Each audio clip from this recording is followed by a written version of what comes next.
Hello movie lovers, आपका स्वागत है हमारी फायर हायर यूट्यूब चैनल पे। तो आज हम बात करने वाले हैं डिज्नी के D23 अनाउंसमेंट के बारे में, जहां मैं सिर्फ मार्वल के रिलेटेड ही अनाउंसमेंट आपको बताऊंगा। तो आपको D23 इवेंट क्या है आपको नहीं पता तो आपको बता दूं कि ये मार्वल की कॉमिक कॉन की तरह ही है, लेकिन D23 सिर्फ अपने प्राइवेट मेंबर्स के लिए अनाउंसमेंट करता है। कॉमिक कॉन की तरह इसमें ट्रेलर, क्लिप्स, कास्ट, डायरेक्टर और कई सारे मेजर चीजें रिवील की जाती है। आपका ज्यादा टाइम ना लेते हुए वीडियो स्टार्ट कर दिया छोटे से इंट्रो के साथ।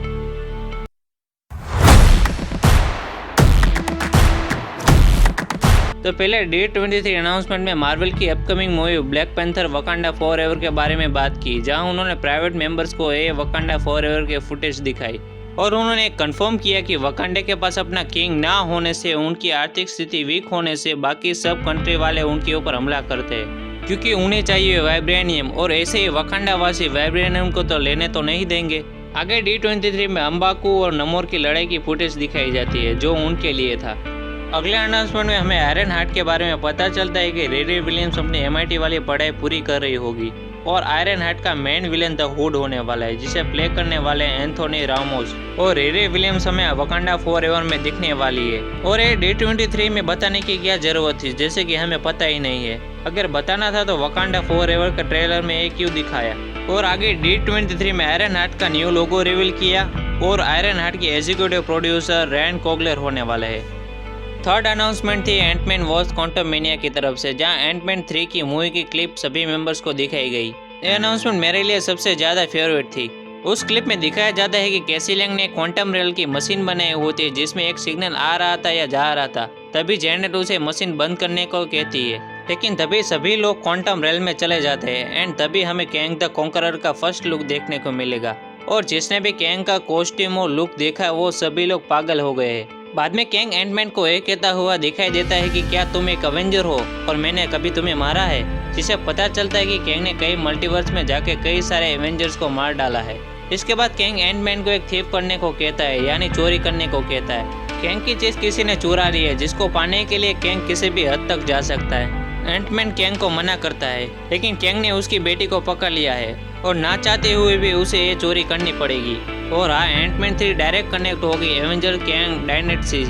इसके बाद मार्वल ने सभी लोगों के लिए वेयरवुल्फ बाय नाइट का ट्रेलर रिलीज कर दिया, जो कि 7 अक्टूबर को आने वाली है। शायद आपने इसका ट्रेलर देख ही लिया होगा। ये पूरी सीरीज ब्लैक एंड व्हाइट में होने वाली है। मुझे इसे देखकर ऐसा लगा ही नहीं कि मार्वल का माल है। अगर मेरी मानो तो मार्वल की अब तक की सबसे बड़ी यूनिक प्रेजेंटेशन होगी। इसमें गैल ग्रेचिया बैंडल एस जैकर रसल यानी वेयरवुल्फ बाय नाइट के कैरेक्टर में दिखेंगे।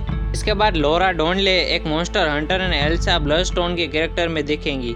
और आगे सीक्रेट इन्वेंजन का भी ट्रेलर वर्ल्ड वाइड रिलीज कर दिया गया है, जिसमें अपने निक फ्यूरी भैया अपना वेकेशन पूरा करके अर्थ पर वापस आ गए हैं। ट्रेलर में स्कल भी दिखाई दिए थे, जो स्पाइडरमैन फायर फ्रॉम होम के टाइम से निक फ्यूरी बन के उनका काम कर रहे हैं। कई सारे स्कल अच्छे भी होंगे और बुरे भी होंगे। ये ट्रेलर मार्वल की दूसरी मूवी ट्रेलर की कंपैरिजन में काफी अच्छा था, क्योंकि इसमें कोई भी पावर या सुपर हीरो या विलन या सुपर हीरो नहीं है, ओनली पॉलिटिक्स भी है, जिसे देखकर मजा आ गया। इसी बीच हमें कई नए सारे कैरेक्टर के बारे में पता चलता है। इसमें मारिया हिल, वॉर मशीन, टालोस, ओलिविया, ऐसे कई नए पुराने कैरेक्टर वापस आए। ये सीरीज आगे जाके वॉर मशीन से कनेक्ट होगी और ये 2023 को रिलीज होगी।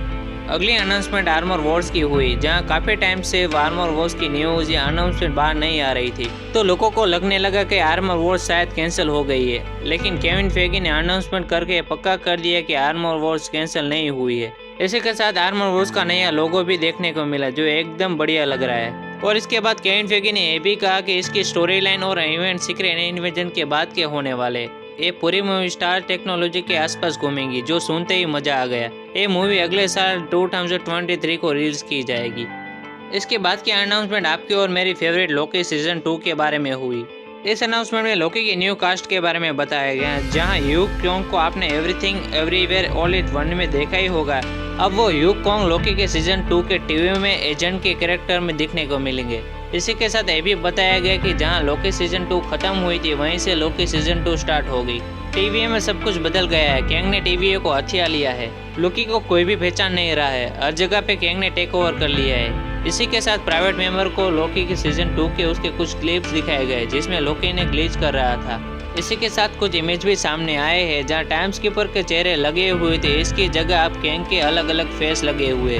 लोकी के सीजन 2 अगले ही साल 2023 को समर में रिलीज की जाएगी, जो बहुत दूर नहीं है। अगली अनाउंसमेंट फैंटास्टिक्स 4 की थी, जहां फैंस होप लगाए हुए थे कि इसकी फैंटास्टिक्स 4 की कास्ट रिलीज की जाएगी, लेकिन केविन फेगी ने कास्ट को रिवील नहीं किया क्योंकि अभी तक फैंटास्टिक्स 4 की कास्ट फाइनल नहीं हुई है। इस अनाउंसमेंट में ज़्यादा कुछ रिवील तो नहीं किया गया, लेकिन इतना बताया गया कि फैंटास्टिक्स 4 के डायरेक्टर मैट सेकमैन होने वाले हैं और उन्होंने वांडाविजन भी डायरेक्ट की थी, जो मुझे बिल्कुल भी पसंद नहीं आई। वांडाविजन के लास्ट 2 एपिसोड के सिवाय मुझे एक भी एपिसोड पसंद नहीं आया।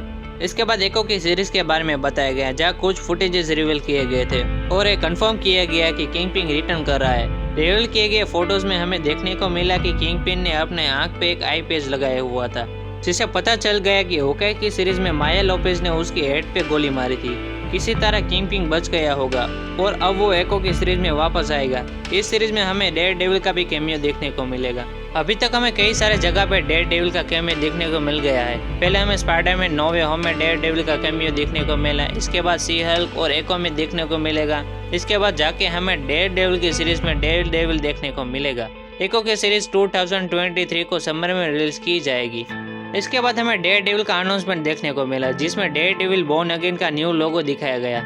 इसके बाद चार्ली कॉप्स को स्टेज पे बुलाया गया, जहां वो बताते हैं कि वो डेयरडेविल बोर्न अगेन सीरीज के लिए बहुत एक्साइटेड है और उन्होंने ये भी बताया कि वो सी हल्क के एपिसोड 5 में देखने को मिलेंगे, जहां सी हल्क और डेयरडेविल साथ में मिलकर एक ठग के ग्रुप को रोकेंगे। और आपको नहीं पता तो आपको बता दूं कि डेयरडेविल बोर्न अगेन के सीरीज में 18 एपिसोड होने वाले हैं, जो अभी तक की मार्वल की सबसे बड़ी सीरीज होने वाली है। इसकी कोई क्लिप्स या फुटेजेस नहीं दिखाए गए क्योंकि अभी तक इसकी शूटिंग स्टार्ट ही नहीं हुई है। अगर इसकी तरफ से कोई अपडेट आता है तो मैं इस चीज़ को जरूर आपके साथ शेयर करना चाहूँगा।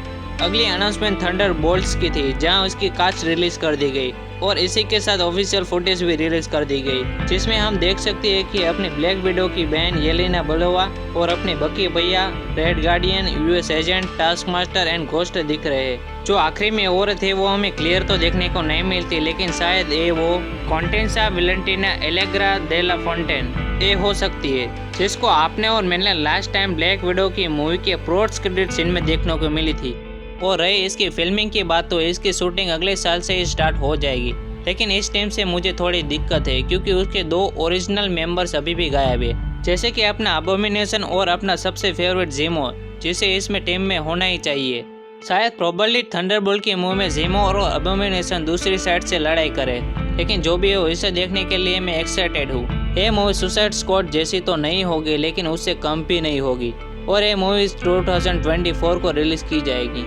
और आखिरी मार्वल की अनाउंसमेंट थी द मार्वल्स से, जहां उन्होंने द मार्वल्स की फुटेजेस शेयर किए और उन्होंने कंफर्म किया कि इस मूवी में कैप्टन मार्वल, मिस मार्वल और मोनिका रामियो मेन लीड रोल में होने वाले हैं, जो सबको पता ही है। और उन्होंने ये भी बताया कि जब भी वो तीनों अपने पावर यूज़ करेगी तब अपनी जगह एक्सचेंज कर लेगी, जिसका एग्जाम्पल आपने मिस मार्वल के पोस्ट क्रेडिट सीन में देखा ही होगा। इसके बाद हमें एक फुटेजेस देखने को मिले जिसमें निक फ्यूरी और कैप्टन मार्वल बात कर रहे होते हैं, लेकिन तभी कैप्टन मार्वल मिस मार्वल के साथ जगह एक्सचेंज कर लेती है। और आखिर में मैं यही कहना चाहूँगा कि अगर आप मेरे यूनिवर्स में आना चाहते हो तो हमारे इस चैनल को सब्सक्राइब कर लीजिए, और आपको मेरे यूनिवर्स की ये वीडियो अच्छी लगी है तो इसे लाइक कर दीजिए, और आपको मेरे यूनिवर्स के बारे में कुछ भी बताना है तो मुझे कमेंट में बताना।